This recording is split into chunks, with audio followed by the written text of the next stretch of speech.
Hello, my name is Patrick.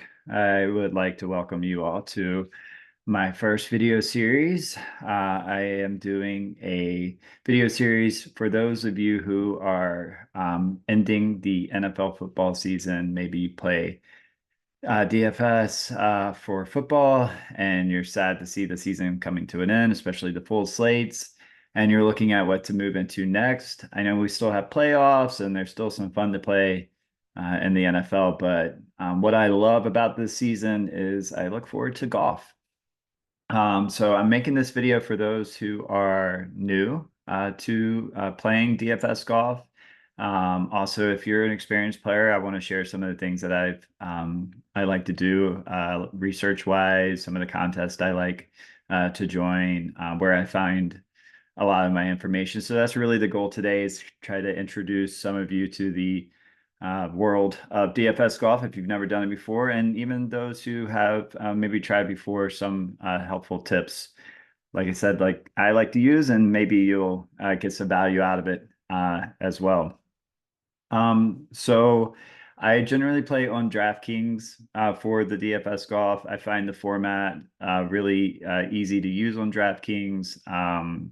The contest on DraftKings, I really like how the multiplier contest, they have some winner take-alls that don't have a lot of people in there that you can, in DFS golf, generally do well in if you're able to have all your guys make it through the cut. So I really like playing on DraftKings. I know FanDuel offers a great product as well. And there's some other sites, but I prefer, I've used DraftKings for years and years and years for DFS golf.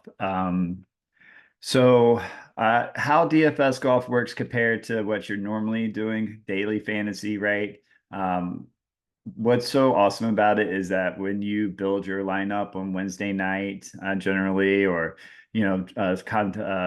golf always starts on a Thursday and ends on a Sunday for the most part, right?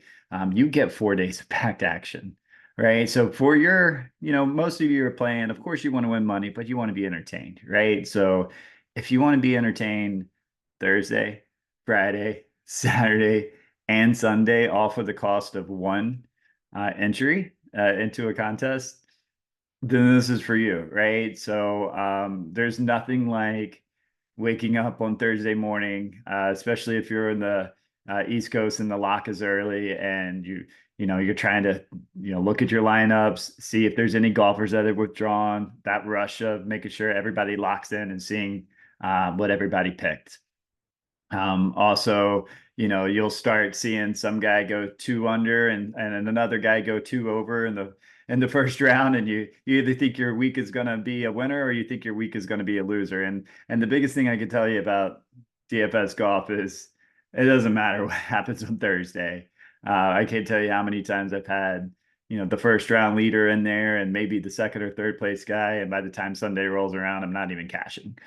But that's the thrill of DFS golf because it could easily go the other way around too, right? You can be completely out of it, or what you think is completely out of it, and all of a sudden, one guy goes 8 under on a Saturday on moving day, right? Or another guy goes 6 under along with him, and before you know it, you got two players in the top 10, and that's really where you get rewarded, especially in the larger fields, right? Playing DFS golf is having those guys in the top 10 because you get more fancy points because you get finisher points as well. So of course they are, if you're new to it, they are rewarded for birdies, eagles. They lose points for bogeys, double bogeys or worse. We don't like bogeys.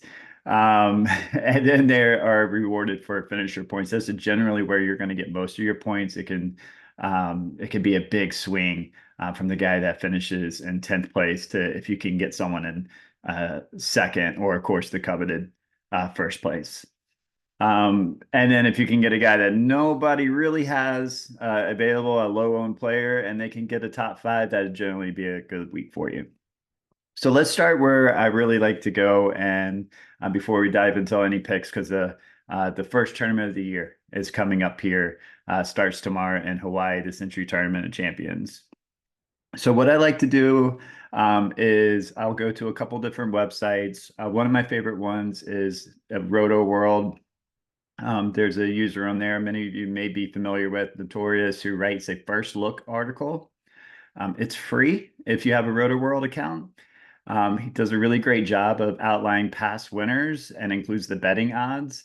And it's all sortable so you can see who is maybe a value player. So highly encourage you to go there. That's really great information. I love that he offers it for free. I hope he keeps it that way because it's a really great source, especially if you're new. You can easily filter through the salary of the player versus his betting odds, and you almost can instantly see value, right? Now, of course, everybody else can see this too. So you may see some overlapping players and popularity, but that could also be helpful, right? So if you're saying, hey, I don't want the high owned guy, you can kind of go see on there and see who generally might be the high owned person just based off that. Um, of course, betting odds are going to change for wherever you find them, right? So that's another great tip that I have for you is to Google golf betting picks. There's a lot of websites out there, a lot of European sites too, right? Because golf isn't just on this side of the pond. And there's a lot of folks who will give their betting picks, but that could be translated to DFS golf as well. So they can say, hey, this is a person I really like. This is a person I really find that should do well this week. Um, I'm always shocked at the brilliant minds that are out there. We live in a world of shared information, but still folks who compile data and find all these little nuances of why this player should do better.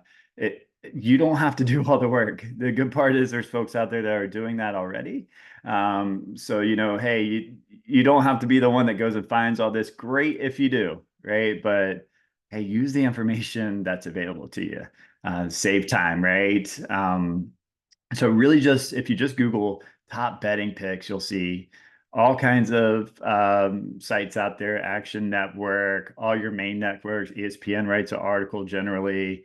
The only one that I try to stay away from is the CBS one because for some reason they always have it's like a paid thing. They want you to go in there and see, and it's this top person who I don't generally like it to do any of that because at the end of the day, it is DFS golf, and you can have all the research, all the experts, and everyone's saying that Scotty Scheffler's going to win, and then misses the cut on a Thursday by one, and then your whole weekend's wrecked, right? So no one knows everything.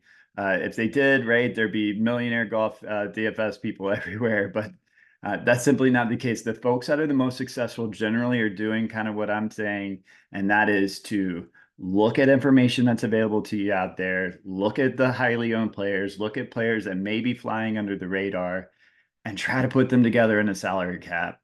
It's really thrilling if you can get all six players to make the cut. So rotoworld.com is a really great one. Google.betting picks. Find all the different sites. There's, like I said, it's all over the world that you're going to find information from there. Really, this place seems like a no-brainer, right? But PGAtour.com or using the PGA app, there is a plethora of information on there. Not only do they have full stats, of course, they'll have stats from the current season, the previous seasons. You can look at all the putting leaders, all the driving distance leaders, previous winners. They have all the stats that are available in there, and it constantly updates. That's the best place I go to look at stats. The other thing I like on there is they have a lot of great riders. So Rob Bolton will generally put out his power rankings. He's pretty spot on with power rankings because they follow a lot of the things that I just kind of went over. They follow the betting picks, they follow previous tournament history, they follow current form, right? And the power rankings generally include the top 10 to 15 players that are going to hopefully perform well, right? But they're the power rankings I really like because you can also see that's probably where other people may be looking as well. So that's again where you're trying to see who's going to be the highly owned player and who's going to be the lower owned player. There's another great article on there that's included in the sleeper picks. The sleeper picks will generally have folks that are, flying under the radar, the lower priced, excuse me, players on DFS. I've always found this to be a really helpful article. Again, it's out there. Anyone else can see it. It's not like, you know, it's a sleeper, but you'll be surprised how many people just don't do this. There's a lot of folks who just follow the norm. They pick their favorite golfers, and there's really nothing wrong with doing that, right? Sometimes that works out for you, but you really be surprised at the great information. I've had a lot of successful weeks by just looking at some of the sleeper picks on there. Another article that they generally put on there, which is great, is the horses for courses.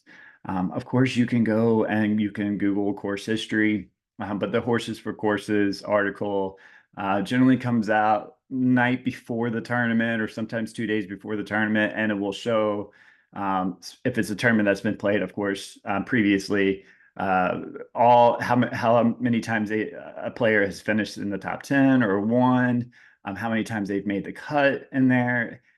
And there's something about golf where a player, if they like a certain course, generally they do well there.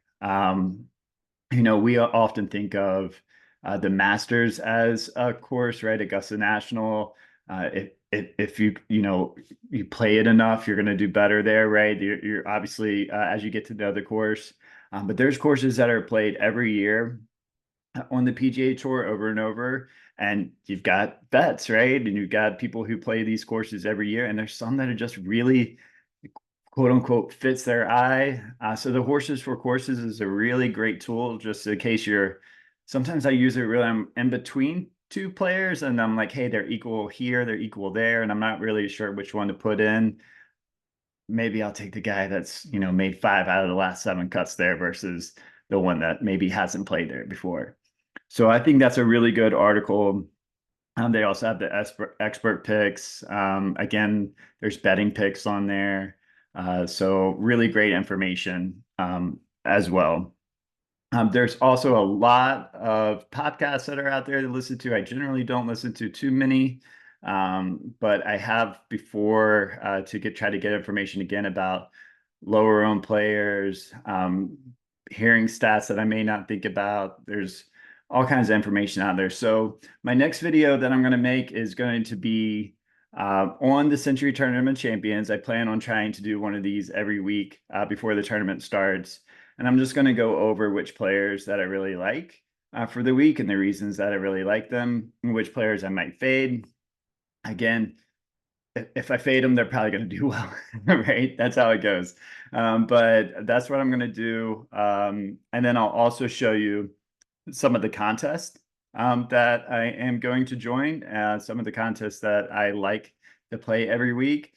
And then hopefully what I'll be able to do is just show you how I did, right? So show you how much money I put in the contest, how much came out, whether I was a winner or a loser for the week, what I learned from the week, and hopefully we can share that information together. So thank you to all those. I hope you enjoyed some of this. Again, if you're newer, I hope this was helpful. If you have any questions, I'm more than happy to share any knowledge that I have. And I will be back soon with the Sentry Tournament Champions. Thank you.